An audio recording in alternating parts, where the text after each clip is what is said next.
This episode's guest for the Safety Doc podcast is Morgan Ballis.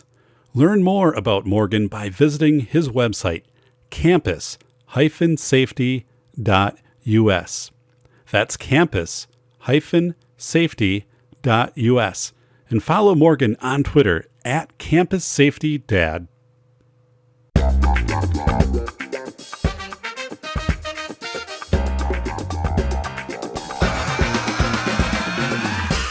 Welcome to the Safety Doc Podcast with author, radio host, and nationally recognized safety expert, Dr. David Perotin. Join us each week as we discuss the best and most bizarre practices in safety preparation and crisis response. Follow Dr. Perotin on Twitter at SafetyPhD.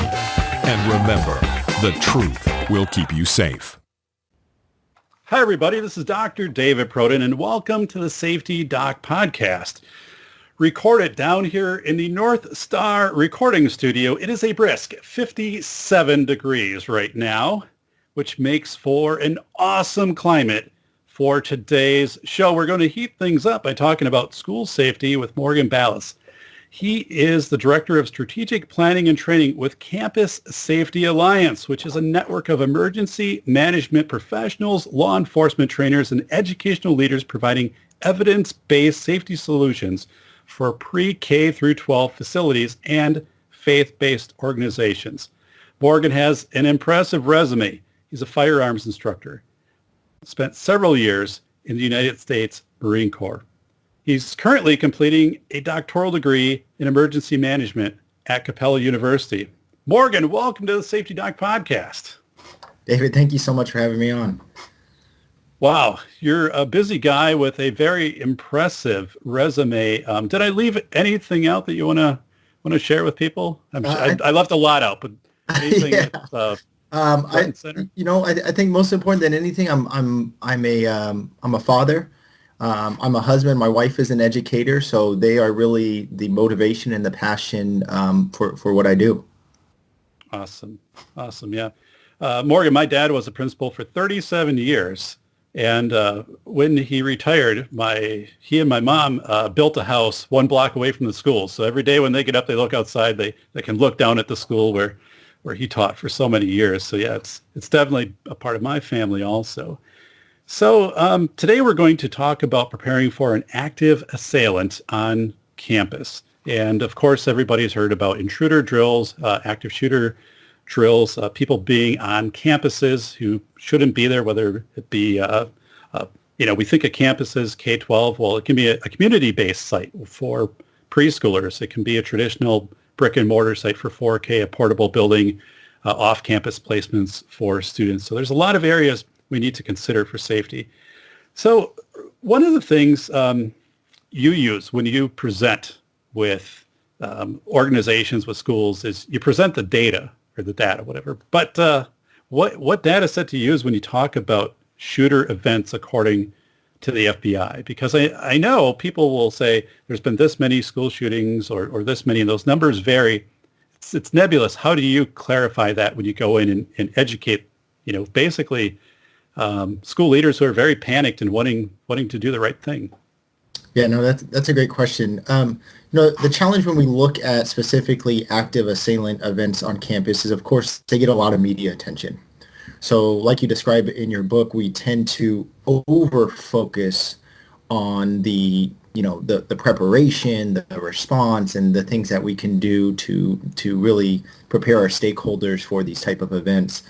And part of that challenge is that you have a lot of different organizations providing a lot of different data. And it starts to water down what we're actually trying to focus on, because if we're being honest, it's a very politicizing topic. No one wants to think about children being murdered in schools. And you have different organizations on different sides of the spectrum who really, at the end of the day, our end goal is the same. It's to protect our children. We just have some ideological differences on how we think we can get there. So as I started to conduct my research and really look into this, I wanted to come up with a very clear definition of what was an active shooter or an active assailant, using terms such as mass shootings, it becomes very difficult to get a clear definition. And what I found is that many of the organizations that are using terms such as mass shootings, it really starts to inflate the numbers. And Right. what it does from a consultant standpoint or from a research standpoint is it starts to distract from what we actually need to do to either prevent or prepare for these tragedies. So I lean on the FBI data, which is very clear. It's very distinct. They haven't changed their formula. They've adapted it somewhat. For example, in the past 3 or 4 years, they've now included open spaces as its own category. When we're looking at events such as Las Vegas or the Garlic Festival that happened here in California. But it's very clear. And what it does is it helps us drive us as researchers as we're looking for those themes or those categories. Looking at that empirical data, it's just more distinct and more clear for us, and we're not getting mixed up in these different terms. So would you explain this to a school administrator or at a school presentation? I guess what are the questions that you receive in that setting? Are they asking, well, how many shootings have happened inside of a school, or on a school campus, or at a football field? And now, this a basketball game after school. Are those subsets starting to become more discussed or more asked by people? So generally, when we're working with schools, inevitably the conversation leads towards these active assailant events. They're what are categorized as low frequency, high consequence. So when we're looking at the FBI data from 2000 to 2018, we're waiting for the final report to come out for last year. They've identified 42 incidents, which they've classified on pre-K to 12th grade campuses. So that's a very small number when we look over that entire now almost 20-year period. Right. However, the consequences or the results of those actions, not just in the loss of life or the injuries, but the continuity of services, the psychological impact, they are absolutely tremendous. When we're looking at different, when we're doing any hazard or threat analysis, those are the two components of the equation. How often does it occur? What is the likelihood? And then what are the consequences? When we look at natural disasters in the United States, active assailant events have killed more children in our schools than all natural disasters combined over the past 20 years. The only thing that comes close, and it's not even close, is tornadoes. It really is. So when we're talking about the focus, absolutely we need to prepare for earthquakes and tornadoes or hurricanes based off of where your region is. Those are more likely to happen. However, we can't ignore the consequences of an active assailant event. So when I'm working with a school, I just want them to help understand that we need to prioritize our resources, our training, our funding, and we can't ignore the active assailant component. However, it cannot be our sole and only priority. You mentioned tornadoes. Actually, when I presented in July on PBS, I focused on a community just about 2 hours away from where I'm at, Barneville, Wisconsin, and they had an F5 tornado in 1984. It was one of the most powerful on record. Basically destroyed over 90% of the town. They did have fatalities. It was overnight, but I also was looking then at some school data and did find, we've had, I don't know if it was 13 or 15 deaths in the last 10 or 15 years, right, with tornadoes. But yeah, being in a second tier, and it's been since 1958 that we've had a significant loss of life in a school fire that would have been Our Lady of Angels in Chicago. So you talked about 2 points, how often and consequences. And when you talk about consequences, few people get to that discussion, in my experience. So I'm thankful that you brought that up, because consequences, and before that you talked about psychological impact. When I research schools, when I talk with school administrators, where there has been either an intruder on campus or there's been an intruder and then a subsequent active shooter on campus, they say, what people overlook right away is everybody on campus now has been impacted by this trauma. And not only everybody on campus, but then, the parents of the students, the spouses of the workers on campus. So it becomes this massive number of people who are impacted by this trauma. And that doesn't get addressed. I mean, and to, several years out, people are still feeling the pain from that. They haven't had a time to debrief, therapy sessions. Just to put an aside to this. So something that I do is I'm a debriefer for our county, for emergency management professionals who have encountered traumatic events. I live close to an interstate, literally a mile away. So periodically there will be substantial, vehicle accidents. And then the first responders, fire, police, there's a team that's brought in to help them debrief through these events immediately afterwards. And sometimes I'm called in to be a member of that team. So I know how important that is. It's something we don't do in schools. So tell me about your experiences with that, the discussions you have of saying, hey, there's this whole other side too that you need to be prepared for and you need to mobilize quickly because, not everyone, but this is largely overlooked. Yes, it's a conversation I have a lot of empathy for and personal experience. I spent 11 years as an infantry Marine exposed to multiple combat tours. So I understand the impacts and the effects of PTSD. Obviously, it just doesn't affect, our servicemen and women overseas. It traumatically affects our first responders who arguably see much more violence and trauma than we would even in a combat zone. I talked about my motivation being my wife and my kids, but really my catalyst into this industry was my mom survived the Congresswoman Gabrielle Giffords shooting in 2011. I'm from Tucson. My wife is from Tucson. I actually was home on recruiting duty at that time, recruiting officers at the University of Arizona.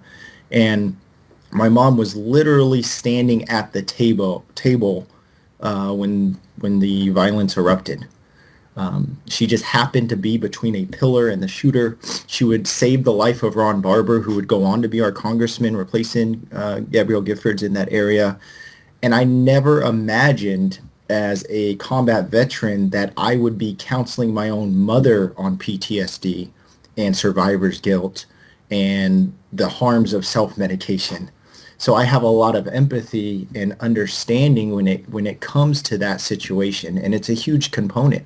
And it's about preparing us. And the great thing is schools are set up for success because they already have counselors and school psychologists. It's taking it a step further and recognizing that, maybe we need an MOU or some sort of agreement with outside agencies that can now come in and provide those services. And it's not even just for something as horrific as a school shooting. Here in our community of Fallbrook, we experienced wildfires that devastated the community. So having those counseling services that can now support when people are displaced from their homes as well. And there are resources that are out there, and it's something that absolutely needs to be part of that school safety plan and having that foresight with those schools. Thank you for tuning in to the Safety Doc Podcast with the nation's leading safety expert, Dr. David Perrodin. Author, radio show host, university instructor, researcher, expert witness, and consultant. Powerful testimonials. Dr. Perrodin has a strong reputation as the go-to safety consultant, and he was still able to exceed our expectations. When we went looking for an expert in the field of crisis preparedness and prevention, David was the single person we pursued. Not easy stepping into the touchier subjects of life, but Dr. David pulls it off. Take a listen. Now, back to Dr. David Perrodin and the Safety Doc Podcast.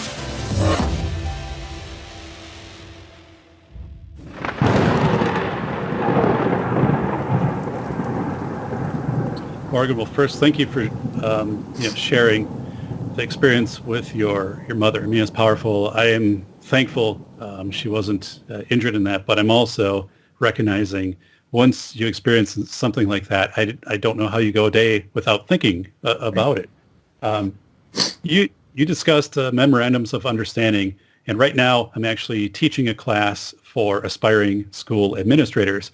And last class, we discussed memorandums of understanding. And part of the context of that was to make sure you had in place an agreement with your neighboring school districts. If there was something, as you indicated, it could be a wildfire. It doesn't have to be an intruder event. Sometimes in schools, it would be, for example, a suicide, a student or staff member, somebody completing suicide. That if you contact these other districts, they immediately, through the agreement, are able to provide you with counselors, social workers, additional staff to help you in the short term, and then usually you can work with them or with community partners on a long-term basis to make sure that you're providing supports and services for students.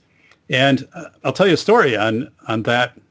When I was a school administrator, so I was a special education director, and we had a neighboring school district where a student had completed suicide in the morning. And I knew the administrator very well, the special education director at this school. He called me up and he said, we had this happen, and this is what I'm doing. Can you send some counselors, some staff over to help us? And I said, I'll get right on it. And in my system at that time, I had to go through a chain of command to authorize to send somebody out because we did not have a memorandum of understanding. I didn't put it in place. It was an oversight on my part. And by the time I got to all of the people I needed to have an approval, including the superintendent who was out of the district that day, a few hours had passed. And it was something that should not have happened. So what you said about memorandum of understanding, absolutely put that in place. And that literally is then picking up the phone, and within 5 minutes, you have people mobilized and providing assistance where it needs to be. So thanks for bringing that up. It was something, again, a point for me, and I can use it now as I go forward and I educate people about, these types of services. So we see it with something as simple as, as sites are developing their school safety plan, they're identifying hopefully more than one reunification point or off-site evacuation point. And when we go in and we're doing our safety audit with them, we'll ask, well, who's the point of contact? Do they know that this is their site? Right. And right. Almost entirely all of them, the people whose site they have identified, they have no idea. Right.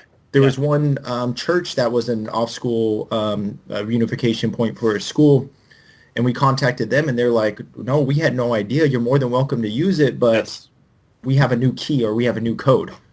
So let us make sure that you have a point of contact for someone where if you need to use us, you can now get on our site. So it doesn't even have to be a situation as horrible as we think. It could simply be, hey, we have, a gas leak on campus and we need to evacuate. Right. Well, do we even have permission to go there? Can we even gain access to it? So it's those little things that really go a long way. Yeah, and that's congruent with my experiences. Every couple of years going out to a site, and then, they've turned over, they have different staff, you said, they put in different locks, different mechanisms, and it's not that they're unwilling to help you. They're very willing to help you. They're just saying, I wasn't aware of this, or, there are some things that have changed that we need to make you aware of. And actually a gas leak, I had that happen at an elementary school. The custodian was mowing and backed into the gas meter, and of course we needed to evacuate the school and go to an off-site area. Morgan, let me pause at this point and have you describe your work with Campus Safety Alliance. So Campus Safety Alliance really came about because as I started to specifically focus on schools, I realized that there was a huge gap. And what that gap was everyone was coming from their own expertise and providing that one single view. So we see this a lot. I'm a law enforcement trainer, specifically in active shooter response. So I would see this a lot. I would go in and observe officers providing a run, hide, fight training or some sort of options-based training to the site, and it was from the single lens of an officer. Or they're an officer that maybe even they don't really understand adult learning theory and how to essentially teach other adults, and they're trying to train a first grade teacher the way they would train another officer. And even if their content was good and it was where it should be, the messaging was bad. And of course, I'm not an expert in anything and everything, so I would have schools that say, hey, we need support building our entire emergency operations plan, or we need support specifically with conflict resolution. So what do I do? I create a team of other experts. I'm not the one-stop shop. I've been absolutely blessed to be surrounded by people that are much smarter than I am. And what we do is we come together and we collaborate. I can give recommendations on door locks all day long, but if it violates fire code, it's not doing that school any good. So I need someone with that background and that expertise. What we don't want is a lot of groupthink and a bunch of yes men that are just here to, working directly with vendors to support a specific product. We want what's best for that school or that site. So we need those individuals from those different backgrounds to help guide us to make sure we're seeing it from every single perspective. Because as a consultant, I'm not here to make the final decision. I'm here to provide recommendations and the pros and cons of those recommendations objectively, so that way the site can make the best decision for what's for them. So tell me how you involve people at the site, whether it be teachers or even students, in informing you so you can understand, so we do have, for example, some students with mobility disabilities. So here are some things that we need to consider during either drills or exits, or even how they receive the information. So tell me about that. So our approach is very systematic and it's very site specific. What we find a lot of times is we go into a site and they were like, we active assailant training. I say, okay, I can give you the training, but it's not going to actually be productive for you because I don't understand the infrastructure you have in place. Do your policies and procedures actually support the training I'm going to give? Are your communication systems going to support the mindset that we're trying to push your staff to? Do they even have the authority to use those communication systems? Right. Do they know how to use those communication systems? So when we come in and work with a site or with a district, our first job is we're just collecting data, as much data as we can get our hands on. So we're looking at their school safety plans at the district and at each individual site level. And what we're trying to do is we're trying to find gaps. Well, the district is saying this, but the sites are saying something different. Or maybe it's just too broad. The district doesn't give any guidance, so the schools are just trying to figure it out by themselves, and there's a big gap in that aspect.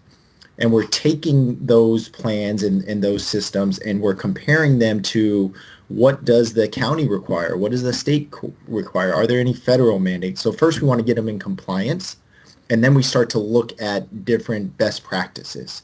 So what is the U.S. Department of Education saying regarding should you be doing lockdown-only approach or an options-based approach? And we're trying to identify those gaps. And then we go into each individual site and we conduct interviews with the administrators. So we're trying to get their specific perspective on what is the climate in all things safety. Who has the authority? We go in and observe their training to identify, is there a gap between what the policy says and the training? And then we send out surveys to the entire staff as well. And we then come back and observe their drills for each of whatever the emergency drills are, whether it's a lockdown drill or secure campus, earthquake drills, obviously here in California. We're collecting all of this data, and again, we're trying to identify themes. We're trying to see where the possible gaps are and how can we fill those gaps in the best manner appropriate. And then very site-specific considerations. So what is the student population at this site? What are the demographics? What is the physical infrastructure? We work with districts where the sites themselves are very drastically different. So that's now going to impact their procedures and their protocols when it comes to safety or even drills themselves. And I think that's something that we really miss is there's a lot of people where they come in, they're like, we just want one and done. Yep. People are saying we need safety done now. What can we do? Let's buy security cameras. And I'm pulling my hair out because I'm like, man, you're missing such a beautiful opportunity to build this the right way. Right. They need a copy of School of Airs, right? They need a copy of School of Airs. They do. And one thing that I really found is what happens is as we start this kind of process, especially when a district or a school is bought in 100% to taking the time to do it correctly, is initially from the staff, there's some hesitation. And what happens is as we go in to each of those different sections, we get more buy-in, we get more buy-in, we get more buy-in. And it's so important. Any leader understands change management. You can implement all the policies you want, all the protocols, but if the people who are on the ground aren't bought into that program, then it's not going to be successful. So it's incredible for us to fully partner with a site and to go on that journey with them and to literally leave a training, a safety training, and the teachers are clapping, or they say, I can't wait for this drill on Wednesday. I can't wait to do a lockdown drill on Wednesday. I'm thinking like, man, that's a beautiful thing. It is. That they're excited to do this correctly. And here's the truth as a trainer. I have one opportunity. I have one opportunity to get that teacher to buy in to the training and the systems that we've decided to adopt. Because if that teacher doesn't believe in an options-based system, or that our, evacuation drill is the best thing for her and her students, she's not going to get buy-in from her students. And it just doesn't impact those 30 kids in her class now. It impacts every single student she will have from here on out. So we need to realize that as trainers. So Morgan, you made several points that I want to go back and amplify for the audience, because this is incredible. And also, I appreciate on social media, when you're participating in leading trainings, that you share some of that, because you do phenomenal work. So I'm always like, yeah, Morgan's out there today with his team, and they're doing a drill at a time when people usually don't have a drill, or it's raining a little bit, but this is when you need to do it, right? So a few things. One is you're talking about assembling a group of content experts to help you, specific to whatever location you're at. So what you're talking about is small group theory, which I've written about. I didn't write about in School of Errors, but I've written about in other publications. But small group theory is the way to avoid groupthink, which you talked about. Groupthink is when you get people together and they're kind of like waiting for someone to say, I think this is the way we should go. And everyone's like, yep, let's go that way. Instead of really thinking out, they're just kind of going with one or two people, their positions. So small group is seeking out those experts. You bring them together based upon the site. They give their input, and then they kind of dissolve. And if you go to another site, it'll probably be a different set of experts. It'll match what that site is. So that's a sign of I think, a really solid, thoughtful organization, which you're describing. So you talk about, the need to meet with people, the need to meet with administrators. And people forget that a school administrator, superintendent, that's a 3-year tenure. That job is 3 years, a principal, 2 to 3 years. So you have a lot of turnover in these positions. So even if they've put together a safety plan 3 years ago, it's likely they've had a significant turnover in their administrative ranks. So you need to go out, talk to these people, as you indicated, you interview people. That's a qualitative process. Mm-hmm. So a lot of people don't engage in interviews. A lot of safety professionals will just look at data sets, or just come in and, whatever, pull out a tape measure, take some photos and whatever, and it all becomes this quantitative numbers. And what you talked about with the interviews, that brings in qualitative. It just strengthens everything. So excellent. And training. Okay, I'm just excited because this is what I talk about, right? And you're putting this into practice. Training, making sure that staff are appropriately trained based upon the needs that are present at that school, right? That's the unit of measure. Making sure that you have induction for when new staff and students come in.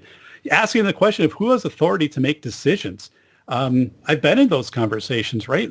And I've heard staff say, I wouldn't, for example, fight for my life or the life of my students unless I had permission from an administrator, because I don't want to be sued. I'm like, whoa, okay, so this is an area we need to talk. Or I've had multiple teachers, I'll just ask them, okay, there's literally a fire here on campus.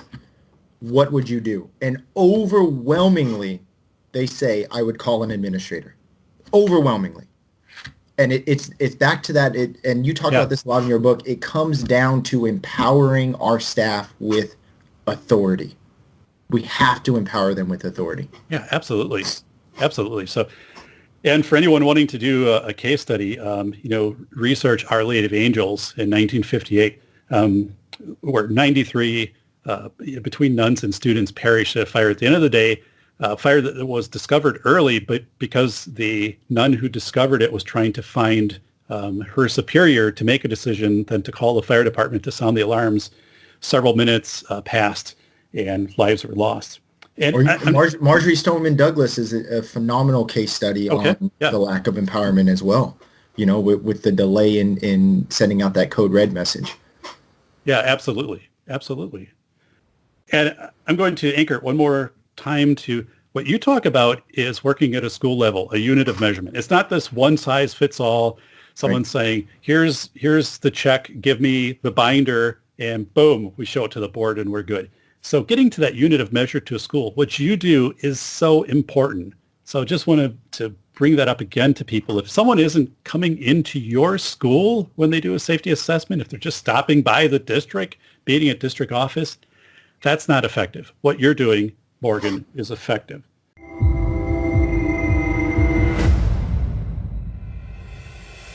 A must-read for parents, teachers, and taxpayers.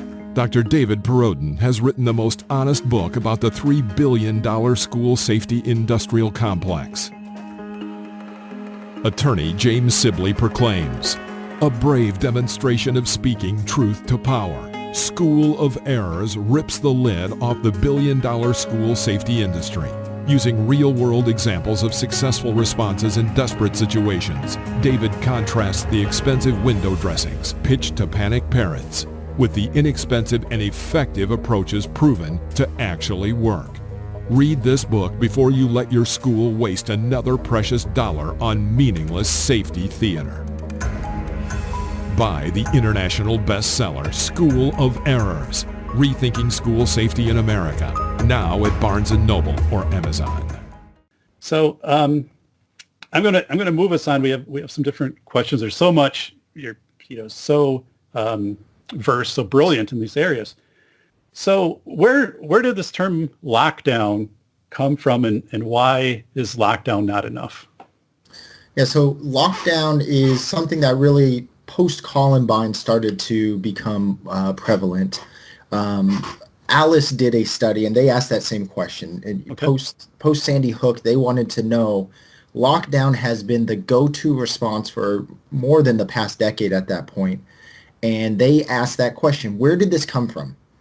And what they were able to do is they traced the roots back to LA Unified School District.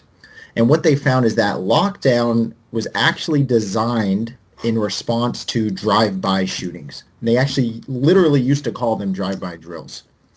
And the idea is if you were outside, you would get stakeholders inside. If you were already in a classroom, you would close the blinds. And it wasn't the blinds, it was those big curtains. Yes. Right? The big curtains. I remember, yeah.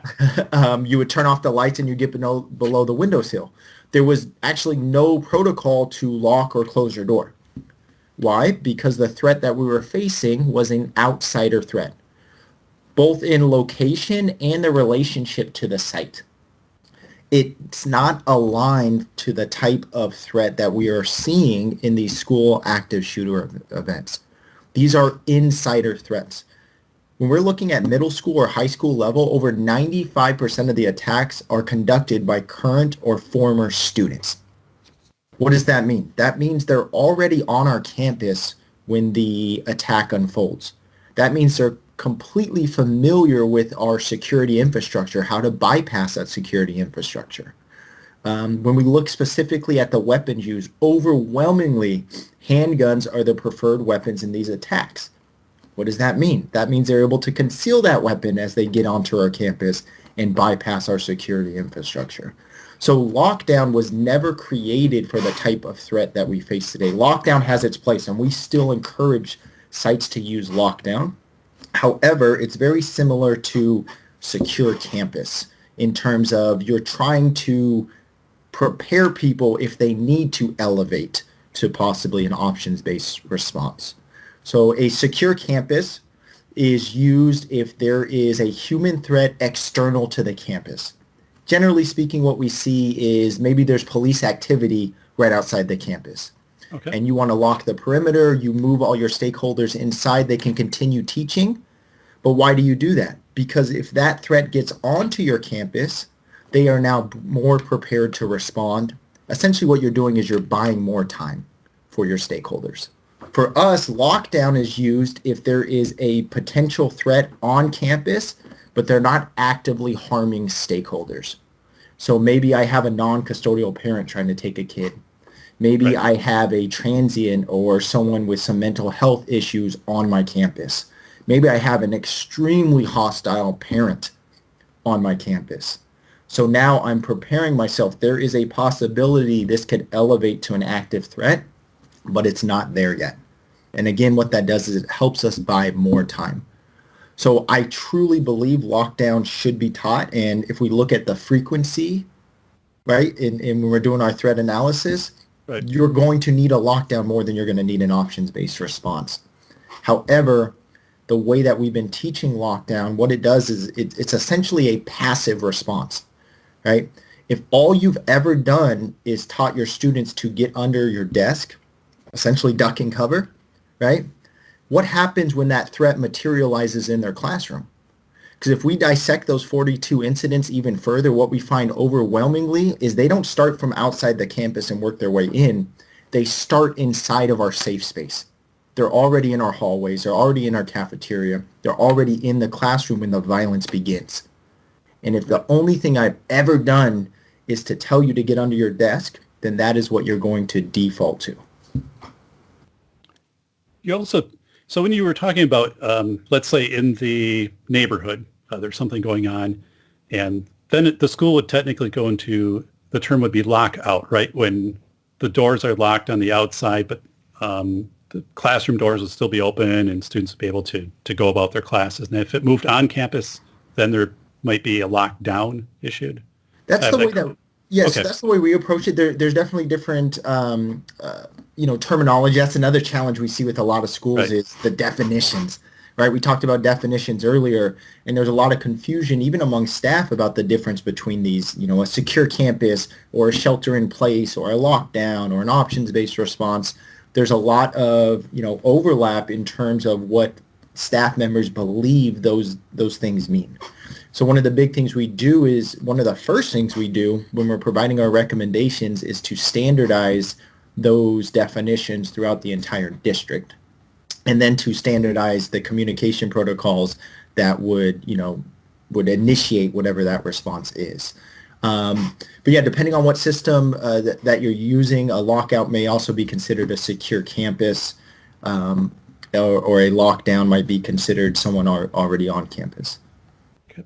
So Morgan, conflated terminology. So I've written about this. I believe it is a huge issue in the school safety world because people, for example, Wisconsin, where I'm at, 421 school districts, 2,200 school buildings, over 50,000 classrooms. So when we have students moving from school to school, families moving, teachers moving, what they had in school A might be, for terminology, might be significantly different than school H, for example. And it usually is. Like there isn't much inter-rater reliability.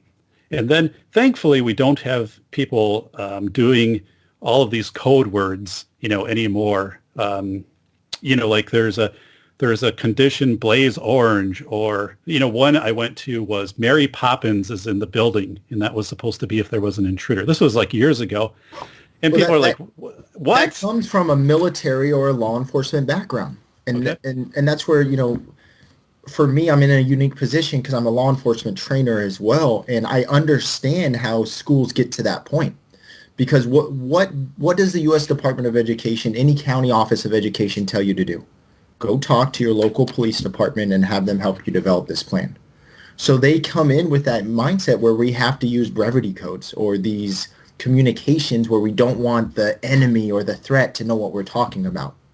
And we still see sites that they lean towards this. Should I actually call a lockdown or an options-based response? That means I'm going to alert them. If there was someone on your campus there to harm people on your campus, one, they know where they're at, and two, they know what they're there to do.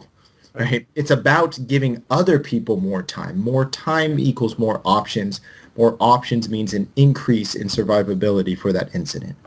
So talking about more time, you know, for years, school intruder on campus, that was a 5 to 8 minute event. And recent events have been, you know, less than 100 seconds. So as you indicated, time, every second you can gain in time is extremely valuable. And yeah, so thanks for pointing that out. Frequency of training. So tell me your recommendation for frequency of training, because sometimes schools will say, we've done this training, but you know, it happens the first week of the school year. So yeah, if you moved here October 15th, yeah, your training will happen next September. So tell me about how you work with frequency of training and then also onboarding for new staff and new students. You know, we have 55 million students attend school every day in the United States. And, you know, about 10 million of those students will change schools intra-year. So it's a big area. Help me to understand how you work with schools to prepare that onboarding for their staff and students. Yeah, it's definitely challenging. In terms of onboarding, I think having some sort of video-based education is great as long as we're not completely dependent on that for our training. That is an introduction to whatever we're talking about. Essentially, I'm trying to expose you to the terminology, the protocols, but that should not completely replace any training that we have. And obviously, it's not going to replace drills. You know, being an administrator, the challenge is that your educator's time is extremely valuable to them. Yeah. And especially when you're talking about public schools, now you're talking about unions and limitations on their time. So when we go in and work in with districts, one of the first questions I have to ask is, how much time do we have? And then from there, we need to prioritize whatever emergency training that they've decided that they want to focus on. So I think some sort of online badging system where you can actually track who's taken the training. I think they need to be very bite-sized pieces of content that, again, because here's my priority. If I'm working with any school and you told me all we have is an hour to work with, you know, these staff members. For that entire hour, all we're going to talk about is definitions and communication procedures. It is the most important thing in my mind is to understand under what conditions a certain response needs to be initiated, who has the authority to initiate that response, and then, of course, how do you utilize the communication systems in place. There's nothing more important in my mind, because the quicker I can warn people, now we go back to buying time, right? And more time, again, right, equals more options in any emergency. And that's what I really want to get across. In terms of the training itself, what we recommend, and again, it kind of depends. The first thing I'm going to ask is, what are the state mandates or possible federal mandates in place? Of course, we know for like fire drills, we have to do them every single month. But when we're working with our sites, if they've adopted an options-based system, so essentially they've differentiated between lockdown and an options-based system, we will recommend at least one lockdown drill a year and one options-based response drill a year at a minimum. Okay, so define option-based. We've talked about it a few times, but I want to make sure, you know, we talked about, clarity in terminology. So define options-based training. So an options-based response, what that means is there is an assailant or assailant on your campus, and they are actively trying to harm or kill your stakeholders, or you reasonably believe they are going to harm or kill your stakeholders. And what options-based is at its base is that every single person, and we're even talking about students at this point, has the authority to choose the option or to choose a response that they feel is best for their safety, based off of the very limited information available. So you have the authority to take your own safety into your own hands. Now, what is the challenge on a pre-K to 12 campus? We have students. What is the ability of those students? What is the, in both physically and, cognitively, what are they able to do and decide? And it's hard as educators to think that you're going to do anything other than completely control that class, in that moment. Right. Because for an educator, accountability is the most important thing. So one thing, and this is probably the biggest challenge in this industry right now, is what is even appropriate to introduce to students, and at what age is it appropriate? There's a big debate. Should we even be doing lockdown drills or options-based drills, period, within our schools? What are the negative consequences of drills within our schools? To me, that's a trainer and a leadership failure, not a failure of the need to do the training, but the design of the training themselves. Right. Yeah. I wrote an article, Why No Safety Drills for Students with Disabilities. It was published by Kaplan in fall. And the article centered to school districts who were exempting students with disabilities, for example, autism, from participating in school safety drills, any type of school safety drills, because it might dysregulate the student, might cause that student to be resistive. And, so they're coming up with a form that parents could exempt, which is illegal. It violates ADA. So I worked with attorney James Sibley out in San Jose. We did a podcast. I've worked with educators in my state and of course, getting the article out of saying the problem is that whatever you're doing for training, you need to modify it and keep modifying it, calibrate it to each individual student.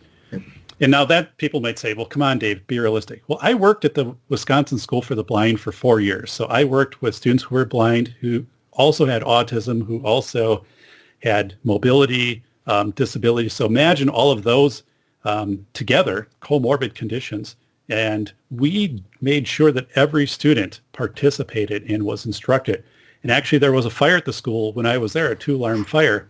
All of the students were able to evacuate successfully. Now, it was nonlinear. It was like during a passing time before lunch, but people knew where to go. And it was because that's the type of instruction. So you talked about options, people recognizing their options. I found, and I don't know, Morgan, if you found this too, but I found people are not trained. People don't do a efficient job of recognizing the options before them. I've done tabletop exercises, for example. Tabletop exercises with K-12, with universities. When I talk about a tabletop exercise, I'll say, listen, the only thing I am going to look at are two things. One is that you're making decisions, and two is at every point along this journey of this tabletop, you are recognizing the options available to you. We're not assessing how well you did, if you made the right choices, one that you made choices. And the first one is that you inventoried your options ongoing. And the second is that you made decisions. And that blows people away. It's not what they're used to. They're used to following a very linear prescribed set of, like, for example, we had a scenario, it's a bomb threat. So students are leaving a high school, and one of the injects, one of the sub-scenarios were some students were unwilling to leave their possessions, their backpacks in school because, they had their mobile devices or something in their, or they're expensive. So I'm not going without it. So now what do you do? I mean, people are like, I don't know. Do you forcibly take the student out? Do you let them take the backpack out with them? Where do you go? And people are just like, I don't know. I didn't think about this. So, this is just amazing. So, you talked about, again, that 2 hours. If I had 2 hours, what would I do? And you're right. School safety competes with instructional, time. It competes with that you have to do trainings for bloodborne pathogens and all of these other things. And schools typically have maybe 3 days, generously, of in-service time built in.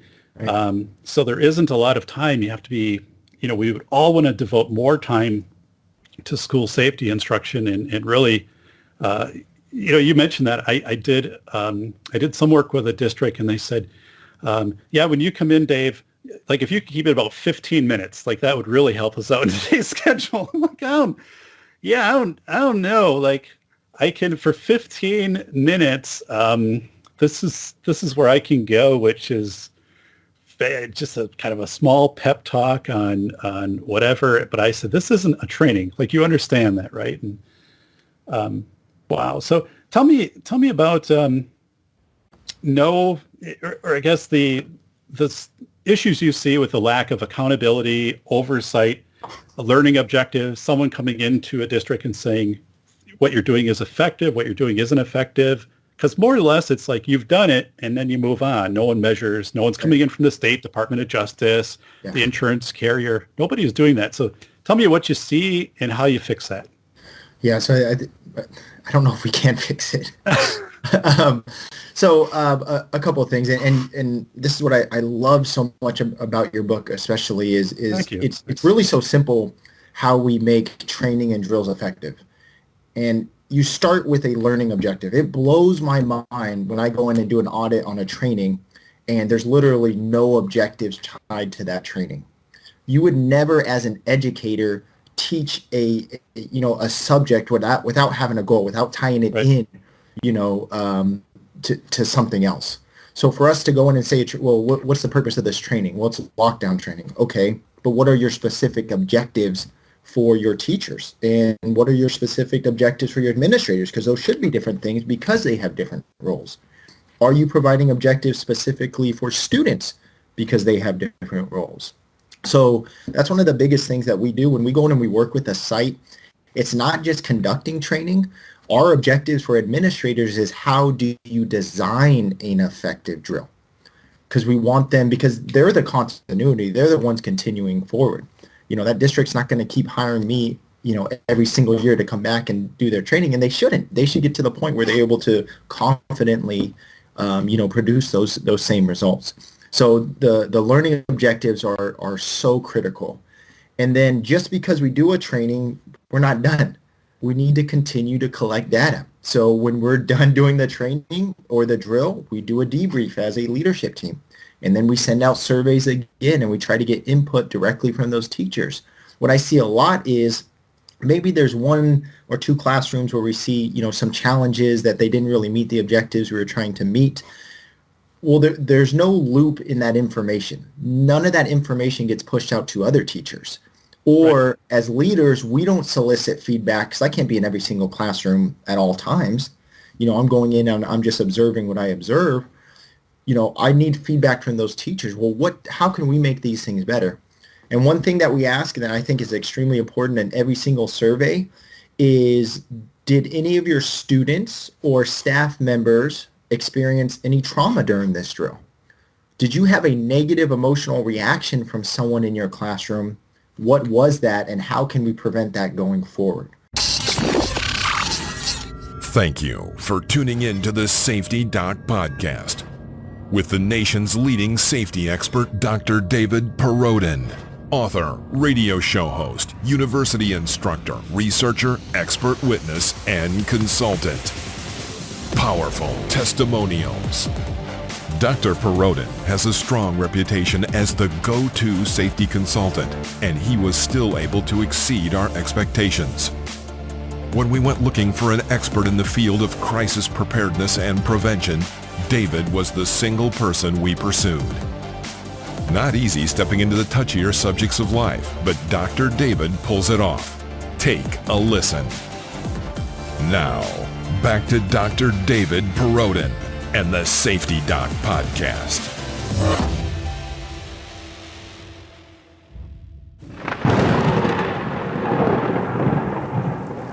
So it's just this continuous loop. And there's been times literally in the middle of training where teachers raised their hand and said, hey, have we thought about doing this way? And I'll look over at, someone from the district and they'll say, that's genius. Let's do it that way. You're the one on the ground. And that's the reason, we're so blessed is because we actually have educators that are part of our team. My wife being one of them, she's a teacher on special assignment. She's essentially a coach for other teachers. So she's able to provide so much for us when we go in and work with sites because she's an educator herself. She speaks the language and she understands. For me, I was an infantry Marine. I'm now an emergency management consultant. My scope is limited. And there's times when I go to her and I'm like, what do you think about this? And she's like, nope, that's not going to happen. And that's the limitations when we lean completely on like our local law enforcement. They're going through the perspective that they know and they understand. They don't see it from a site-specific or from an educator's perspective. And what does that do? We lose the buy-in or we lose the credibility of our program. Yeah, absolutely.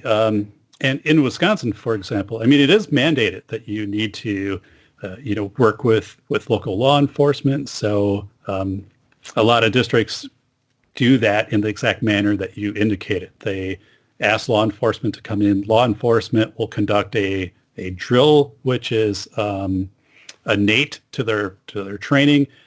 And, part of that I press back on the school districts, and actually the district where I reside in summer had a training, and I met with the school administrator afterwards and said, what were your learning objectives, as you just indicated, for this? I mean, were you trying to test your two-way radios? Were you trying to test response time where people would stage assets? Because less than a half mile away, we have a hospital. So were you trying to work a perimeter and all these? And they're like, I don't know, like whatever the police were doing. And I said, okay, but like, tell me three or four things, right? That you, and no, they hadn't. And so then it was, well, going forward, would you consider this? I mean, working ahead of time, from a school standpoint, you're trying to understand, even how responders are going to interact with students. Maybe you could have, role play some of that. I know Officer Bart Barta, who's on Twitter as Autism Cop. His son, Daniel, has autism. I talked about the work that Bart does during my PBS presentation. He goes and works with school districts, specifically training SROs, local law enforcement, how to have successful interactions with students with disabilities, students with autism. So, you talked about getting input from staff and having that whole loop come around. One of the questions that I ask, and in my role, I typically do not go on site and do a physical environment training. It's not my expertise. I don't have knowledge in that. I'm more about, staff induction, working with students with disabilities. But a question I'll have is, well, how effective is the PA system? And they're like, yeah, well, it doesn't work in that hallway. There's a few rooms over there. Doesn't work. I'd be like, this building's like 5 years old.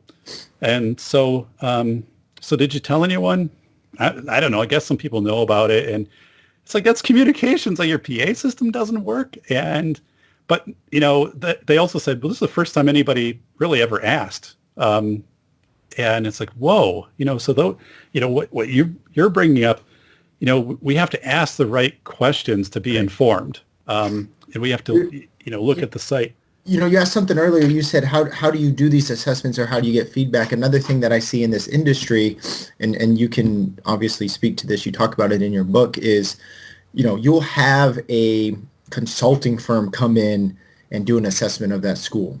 Well, in actuality, that consulting firm is an engineering firm that does infrastructure improvement and sells cameras and builds cameras and does gates. So really what you're getting is a $100,000 sales pitch, because what they're there to do is to identify things that they can then get contracted to come in and fix.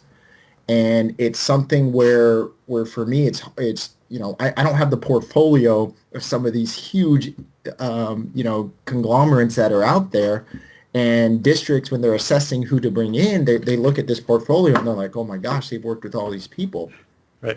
But what they don't get is an objective analysis of what they need. I cannot tell you how much I cringe when I see brand new security cameras and a PA system that doesn't work, or a site where every teacher doesn't have a two-way radio in their hand. It hurts me so much, because I'm like, God, there's such an opportunity here, and there's so much more value in investing in things like your communication system. I understand that it maybe doesn't look as good, right, to the PTA or the PTO or the parents, because they can't physically see those things like they can the security cameras. But there's just it's one of the challenges districts face, because they're leaning on so-called experts who really don't have the best intentions for that site when you really think about it. Right. And when I spoke on PBS, to be a safety expert it's a low barrier to claim that title, because you don't need registration, certification. Now, certainly people, like you have built a professional portfolio, to back that. But there are many instances where it can be you're fulfilling a job application post, and 2 weeks later you're off selling a sophisticated camera system or something else, and you might not have any background in K-12 education or any real network that you're working with to become informed. You're really just selling a product. But schools have a hard time telling the difference because somebody comes in with a nice, presentation, and they're articulate in what they're talking about, and there's two things. Customer perceived value. Is there a chance that this could improve our safety, or in some outlandish or outlier statistical circumstance, could this one thing help us? And if the answer is yes, people will often spend the money. And the second part is social proof. One school district does it, the neighboring school districts see it, they do it, then more districts do it, and more districts do it. And when you boil it down, it's like, why did you do this? Well, eventually it started with one district that did it, and everybody else believes they vetted it. But then, again, you've talked about it. It's your own site. What works here? Maybe that was appropriate. Maybe that was vetted over here, but just because it's over here doesn't mean that you need the same products. And I see that. And again, going back to what you said when we're talking about learning objectives or who you bring in, we see these crazy stories in schools, especially with lockdown drills or options-based response drills, where there is legitimate emotional and psychological trauma to the students or the staff, or physical trauma, whether they're actually getting shot with projectiles as part of the training. There's kids crying in the classroom because they don't know whether or not it's a drill or an actual emergency. We have students texting their parents thinking that there's actually an assailant on campus. Why? Because the principal decided to do a completely random, unannounced, lockdown drill. Those failures come when we're leaning on those individuals or those people, one, without having objectives, and then two, that aren't taking those considerations into mind. One of the first things we do into it when I go and sit at a site is bring in your counselor, bring in your school psychologist. They need to be part of this discussion. I need to know what challenges that we may have on this site and how can we help overcome some of those challenges. And a lot of it goes back to what you've discussed is the lack of learning objectives. We work at sites, and I can't tell you how many times, especially when we're doing our initial audit, we'll observe a lockdown drill and staff are pounding on the doors before they go in the classroom. And I'll ask them, I'll say, well, what's the point of pounding on the door? Well, we want to make sure that they're not opening the door. Okay, if that's actually one of our objectives, is there a more responsible way we can achieve that objective? Is that something that we can actually discuss in the classroom versus pounding on the door and scaring students as we're going around? There's, some agencies, and I see this a lot, especially with law enforcement trainers, and I understand why they do it, where they'll be giving a training to the teachers specifically, and they're shooting them with some sort of projectile, whether it's an airsoft gun or even a Nerf gun or something of that nature. And the idea behind that training approach is I need staff members to realize that they don't have enough time, that they need to take some sort of proactive measure. They just can't essentially hide under their desk and hope that they survive. Our teachers don't need to be shot with airsoft guns to understand those consequences. There's different ways that we can achieve that objective. But as a military person and as a law enforcement trainer, I understand that mentality because I'm training other law enforcement officers. Right. And that is an appropriate setting to introduce those training techniques. It's not appropriate in our school. And again, what happens is we overlean on these people, or we overemphasize the need to seek out these resources. Just because you're a law enforcement officer doesn't mean you're an expert in either active shooter response or school safety in general. So what role can those officers talk about? Well, let's talk about law enforcement, communication with law enforcement. Let's talk about interaction with law enforcement. Let's talk about expectations after an emergency during a response. And let's have them come in specifically to achieve those learning objectives. So it really, all those things tied back together, what you're talking about, there is no accountability, there is no oversight, there are no learning objectives. And when the U.S. Department of Education or your county office of education says, hey, contact your local law enforcement, what do you do as a principal? You follow that direction. Absolutely, yeah. So it's a challenge, and a lot of it's just overcoming that mindset. And it's not to say that there's not officers out there that are not phenomenal at what they're doing and know this even more than I know it or more than you know it. Right. It's just that overemphasis, and again, getting that single perspective versus seeking out those resources that might challenge that status quo a little bit. So, so a few things. One is I think you pointed it out. If you're a school administrator, you need to ask whoever's coming into your environment, to propose doing safety trainings, helping you safety trainings. Ask them, what are the learning objectives? Give me examples of learning objectives. And if they can't, or if they just say, well, we'll figure them out as we go or whatever, that's insufficient, right? That means they don't have any idea what you're talking about. And show me the data and the resources that support those objectives.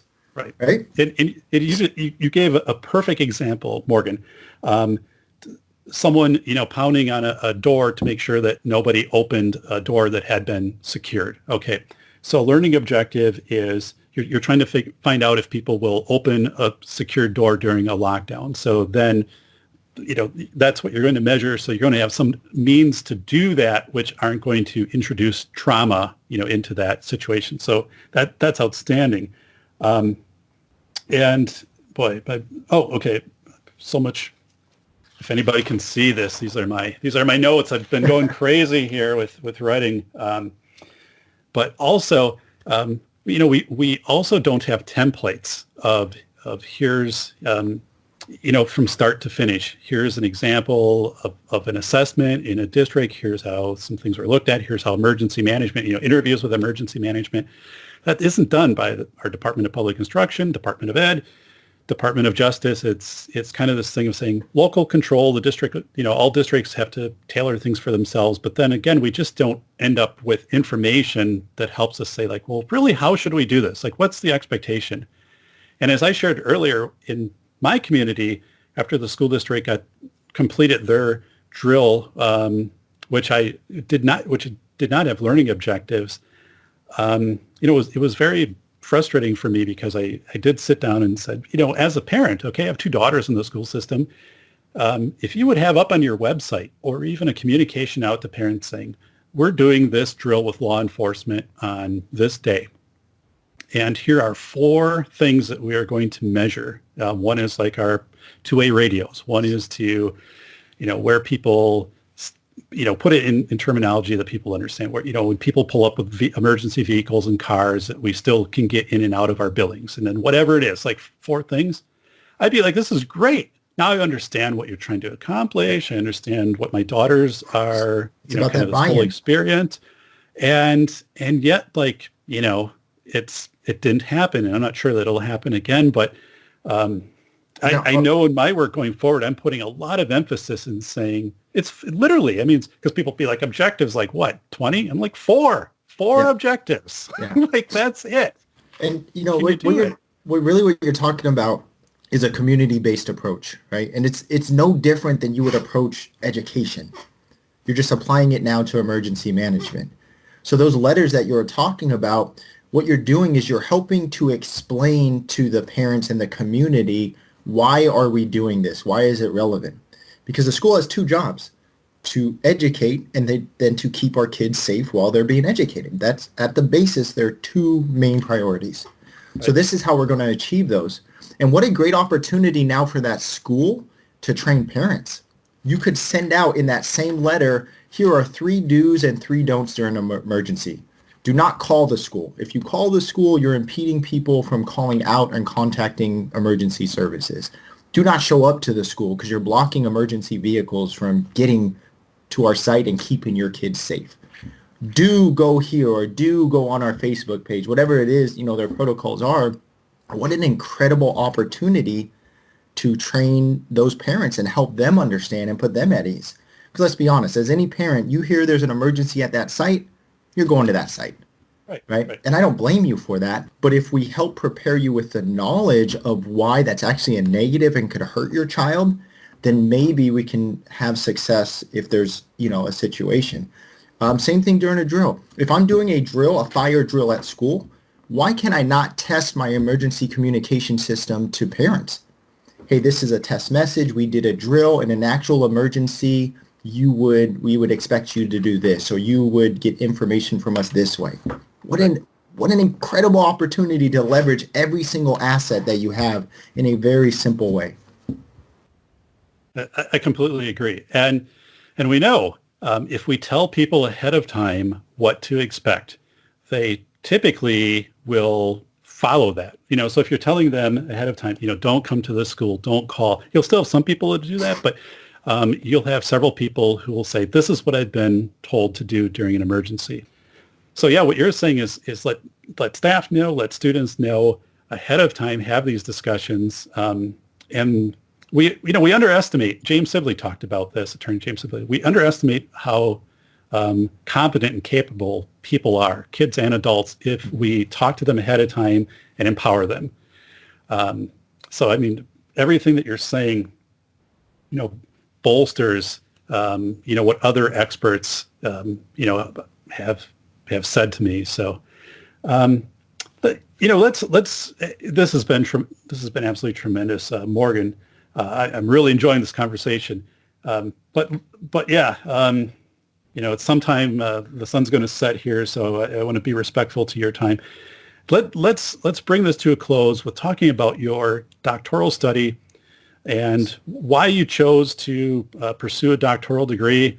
I've completed a doctoral degree. Thought it was outstanding, and what you're hoping to gain out of the specific area that you're studying. How are you going to put this into your everyday practice? So I've been blessed. When I completed my master's, going on to my doctoral really wasn't something I necessarily had on my radar, but I had some incredible professors that really encouraged me to move forward. And then my wife, of course, was really pushing me to continue to do it. And I just love the research part of it. I love getting down into the weeds of the data and really trying to identify those things and make connections to the real world. And of course, in my master's program, I also focused on the school safety aspects, specifically active shooter events within K-12 schools. And I wanted to continue that research and do it more in depth. So that's my goal with my doctoral program, is to take this data, and my main purpose is to identify the need for an options-based response training, that we need to have a mandate to conduct this training. And then the second part is, how do we do that in a responsible and trauma-informed manner as well? And so we're looking at that data produced by the FBI and other agencies, and we're trying to identify where do these attacks occur? Okay, are they high school or the junior high level? And then specifically within those environments, where does the attack manifest itself? Where does the actual violence begin? Who are the people that are conducting these attacks? What is their relationship, and how does that impact the need, or maybe it doesn't impact the need to conduct this sort of training? What are the weapons involved? What are the timelines of these events? What is the response time of law enforcement? You talked about earlier, what we're seeing from our data is the average K-12 active shooter event is 2 to 5 minutes in length, whereas the average law enforcement response for outside agencies is 6 to 12 minutes. Well, Marjory Stoneman Douglas showed us what happens in 3.5 minutes. 17 killed, 17 wounded. There's videos and there's case studies out there where literally within 10 or 15 seconds you have multiple victims. So what we're trying to identify is, what are the consistencies across all of these incidents, and how does that impact our preparation and our response? You talk about writing books. My wife and I are in the process of writing a book ourselves in this area, and our focus is writing that book that is talking about that preparation and that response phase. Prevention is the most important aspect of what we're talking about. Prevention has to be the key. So I don't want people to think that we need to overemphasize the preparedness or the response phase. However, we know that no amount of prevention is necessarily going to stop all these incidents from happening. And again, Marjory Stoneman Douglas is probably the case study. If you have not read Why Meadow Died, then you need to pause before you continue this conversation, because it is so powerful, an event to learn from and how we overcome in that aspect. So what I'm trying to do through my research and my study is to be able to focus those resources. We have limited time, limited money, limited availability.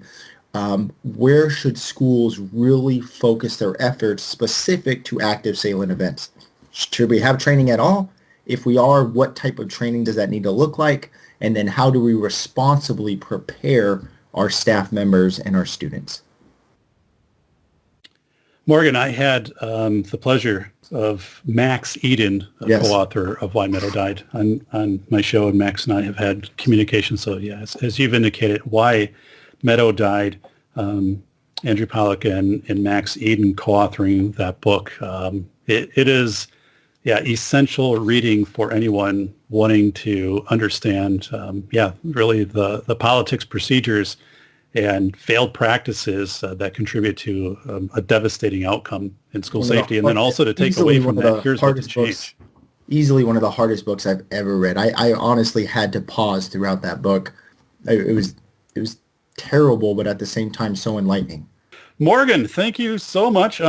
Everybody, Morgan Ballis on my show today, on our show, the Safety Doc Podcast. He is the Director of Strategic Planning and Training with Campus Safety Alliance, a wealth of school safety knowledge, also seeking his doctoral degree in emergency management. Hey, this has been, I think, one of the most enjoyable shows.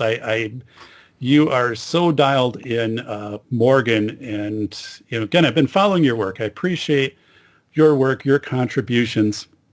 This is going to be a terrific show for people to listen to share it. That happens all the time. We'll get an email, hey, listen to this show. I shared it with, these people. Now this, the district is listening to it. And thank you for everything that you are doing in school safety. It's really been a privilege to have you on today. Yeah, thank you so much for having me. I just can't thank you enough. And thank you for the work you're doing. Your book is absolutely phenomenal, and it's something that a lot of people don't even want to talk about for fear of repercussions within the industry. And I really thank you for your courage of just putting that truth out there.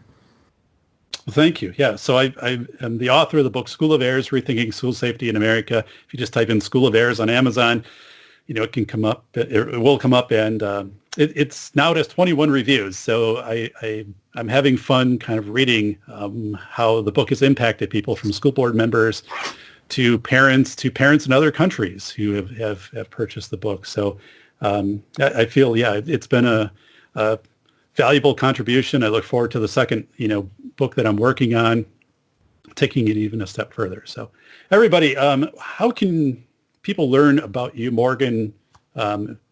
Is there a website they can go to, or? Yeah, if they're interested in learning about our organization, campus-safety.us is our website. If you're on Twitter, you can find me at Campus Safety Dad. And I would love to connect with you. I tell people this all the time. I speak at a lot of conferences across the U.S. It does me no good to have this knowledge and this data. I want to share it. So if there's any information I can share, we need to get it out there. That's what I've been called to do. And I've been blessed to be able to work and pursue my passion. And we just want to support any people any way that we can.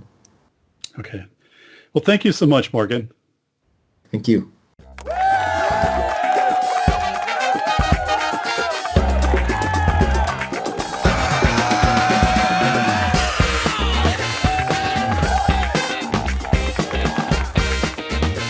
This has been the Safety Doc Podcast with author, radio show host, and leading safety expert, Dr. David Perodin. Remember to check back each week for the latest, best, and most bizarre practices in safety preparation and crisis response. You can find Dr. Perodin on Twitter at SafetyPhD.